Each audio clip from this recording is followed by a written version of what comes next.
بكره بقى. وماما بتاخدها، ماما بتتضرر. مش ليه ماما بتاخدها؟ يعني مش عشان خاطر ماما حضرتك بتاخدها فاحنا هناخدها مثلا. لا، انا بقول لحضرتك انا هي مضره فمامتك توقفها. يعني انا بقول لسعادتك دي مضره، فانت تقولي طب شكرا هخلي ماما توقفها. فاهمه؟ مش ليه يا دكتور دي ماما بتاخدها. فانا بقول عشان اللي بياخدها يوقفها، واللي بياخد شيا وكركم والزباله دي ما ياخدش، عشان ما يرجعش يشتكي من قولونه. ما الحاجات دي لن تمتص. يعني مثلا الفحم لن يمتص، والرمله مش هتمتص، والحديد والرايش مش هيمتص. فالحاجات دي لو في اكل حضرتك او في مشروب حضرتك بتشربه مثلا رايش او تراب او رمله او الحاجات دي لن تمتص. فبناء عليه هتفضل موجوده في قولون سعادتك. طب افرض بذور الشيا وبذور الجنزبيل وقشر الثوم وقشر الكركم فلزقت على جدار قولون حضرتك وكلتها الفطريات والبكتيريا، هينتج عنها ايه؟ انا عن نفسي ما اعرفش. انا عن نفسي ايه؟ ما اعرفش. هو ينتج عنها ايه؟ هينتج عنها حاجه انت تحكم عليها بقى. تقوم قايل لي ايه؟ ده فيزيكالي فضلات الكركم كذا. فتقول لي بقى ده الكركم ما امتصش فخلى اللون البراز شكله قد كذا او ريحته كذا او ما شابه. تمام؟ ده فيزيكالي. عشان كده قلت الجلوكوز او السكر الابيض اللي هو السكروز. تمام؟ فده ملوش فضلات فيزيائيه.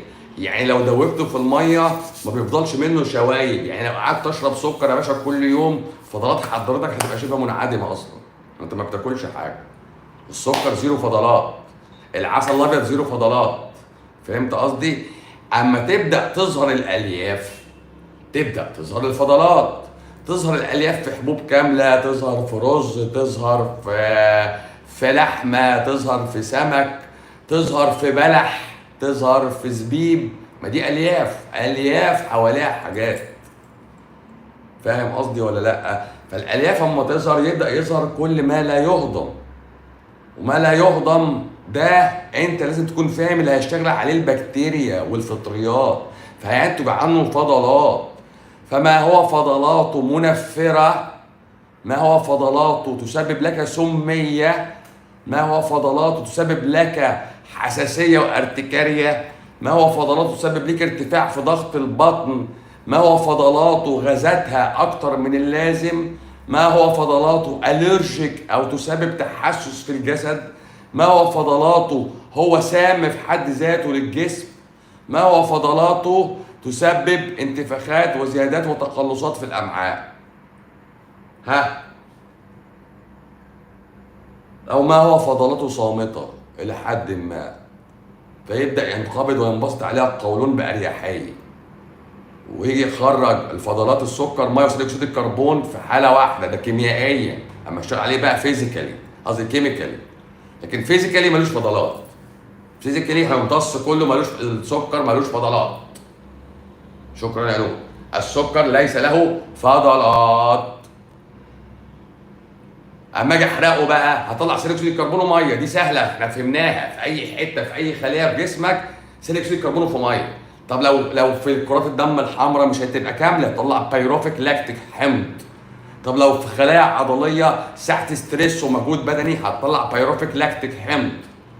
طب لو هحرق دهون في خلايا دهنيه هطلع الجليسرين واحماض عضويه. اخد الاحماض دي والاحماض دي والجليسرين ده والكحول ده واخدهم المهم اوديهم الكبد، احولهم جلوكوز يرجع يلف تاني عند نفس الخلايا. فهمت حاجه ولا ما فهمتش؟ عشان كده الانسان يعرف يعمل مجهود بدني عنيف وما ياكلش ولا حاجه. سكري بيلف يا باشا، اديني بس 5 دقايق ارتاح ما بين كل ساعه والتانيه. نططني. فانا عمال اطلع بيروفيك لاكتيك بيروفيك لاكتيك بيروفيك لاكتيك وعمال سيبني بقى 5 دقايق افرد ظهري كده، اعدل واقوم اكمل تاني. ايوه طبعا ادعوا لغزه يا جماعه، اهلنا بيموتوا هناك واحنا ما بنعملش حاجه. بس طبعا يعني انا بشكركم على حسن الاستماع و واتمنى نكون استفدنا من بعض هنا النهارده اي حاجه. ماشي. الناس اللي بيتبعوا النظام عن اقتناع وعن علم كامل ان احنا بنتكلم عكس كل اللي درسناه، دي حاجة مبهرة. يعني احنا مش بنرقع او بنضيف او بنحط دراسة على الرف جنب بقية الدراسات اللي جوه الشغل بتاعنا في مصر، لا، احنا بنحط نظرية قابلة للتجربة والتطبيق على مئات والوف المرضى. بنقدم لهم دلوقتي بحث ميداني بنتائجه مالتي سنتر في كذا محافظة في مصر وكذا دولة. مش مرضى وبس، لا، ده مرضى ودكاترة وناس تبنوا هذا الكلام واحترموه ومشوا وراه. شكرا يا تامر، كتر خيرك. اشكرك يا تامر الباز، اخويا وحبيبي يعني. الدكاترة تباعا بفضل الله بفضل الله، ناس كتير ايقنت، واللي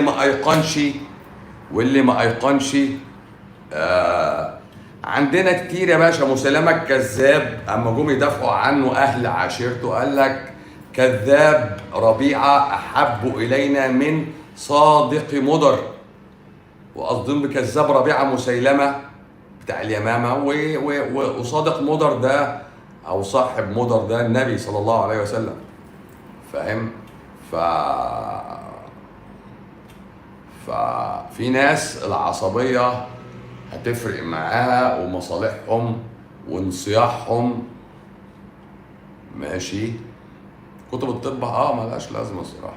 وانصياحهم للقديم وعدم إصغائهم للكلام الصح. سيدنا نوح صلى الله عليه وسلم أما جه يتكلم مع قومه وكان بيناقشهم بالحجة قال وإني كلما دعوتهم لتغفر لهم جعلوا أصابعهم في آذانهم واستغشوا ثيابهم وأصروا واستكبروا استكبارا. يعني فاهم؟ فالناس الناس اللي بتحارب والناس اللي بتعمل كده، مش عارف يعني، مش عارف حتى الفكر فين،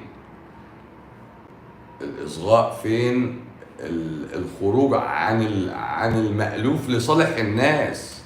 انا مفيش صالح، مفيش حد هيستفاد من كلامنا غير الناس، بس الناس بس. ندعي لغزة يا جماعة بقلوب خاشعة وبقلوب حاسة، لأن البلد ما فيهاش لا وقود ولا غاز ولا أكل ولا شرب. والأسعار لو في حاجة موجودة اضرب يا عم بقى في 20 100 ضعف عشان الناس تعرف تعيش يعني. ادعوا لهم لان احنا مقصرين في حقهم ولا نعلم سبيلا لنصرهم غير ان احنا نعلي الكلمه دي وندعو لهم بفك الاسر والتخليص. بس احنا دورنا اعلى من كده، اعلى من الدعاء ده يعني. فالناس هناك اخواتنا واهلنا بيموتوا حصارا وقصرا امام مرأى ومسمع من 2 مليار. مش عارف، انا مش عارف صراحه يعني. فمش هننكر ان ده مأثر علينا كلنا نفسيا. المفروض نحارب طبعا، ما فيهاش كلام، نحارب طبعا، ما فيهاش كلام يعني، مش محتاجه كلامي يعني، مش محتاجه كلامي. وانا اقسم بالله لو هما بدأوا قصه تعبئه والله العظيم يكون اول واحد مشترك، ورب الكعبه ورب الكعبه. ولا قعدتنا هنا ليها لازمه ولا ليها فايده. كل اللي بنعمله ده هدش على هامش الحياه. اللي انا بحكيه ده كله على هامش الحياه، ولا حاجه يعني، ولا حاجه يعني، ولا حاجه يعني. اللي بقدمه ده ولا حاجه، واللي عايشه ولا حاجه، في سبيل نصره كلمه الحق وبس، كلمه الحق وبس. فاحنا مقصرين آثمين خاطئين لأقصى الدرجة، ونشهد الله على ذلك. لأن احنا مش هيبقى لنا حجة ولا عذر، لا حجة ولا عذر، لا حجة ولا عذر. ولو كل واحد قال أنا يلا نفسي يبقى برضه لا حجة ولا عذر. لم تخلق لهذا السبب ولا هذه العلة. أنت للإصلاح، أنت موجود للإصلاح ومنع الظلم. أنت موجود للإصلاح ومنع الظلم. أنت موجود في الدنيا للإصلاح ومنع الظلم.